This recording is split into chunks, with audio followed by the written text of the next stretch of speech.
নৈহাটিতে shoot out, দুষ্কৃতীদের গুলিতে খুন হল এক তৃণমূল কর্মী। মৃত তৃণমূল কর্মীর নাম বছর 32-এর সন্তোষ যাদব। অভিযোগের তীর বিজেপি আশ্রিত দুষ্কৃতীদের বিরুদ্ধে।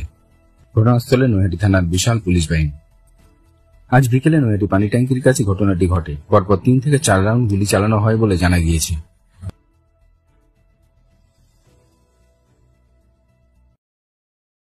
নৈহাটির বিধায়ক সনদে জানান, এই গত লোকসভা নির্বাচনে অর্জুন সিং হেরে যাওয়ার পর থেকে তার পোষা যে ক্রিমিনাল রাজেশ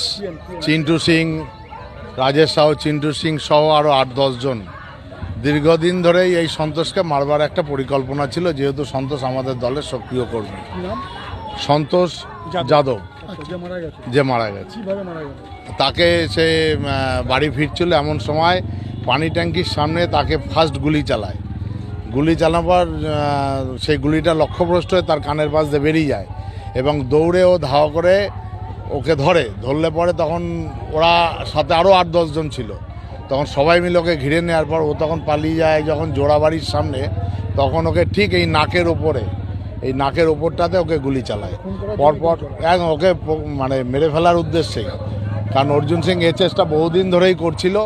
আজকে সফল হলো যে এই চিন্টু সিং, এই রাজেশ সাহু এদেরকে দিয়ে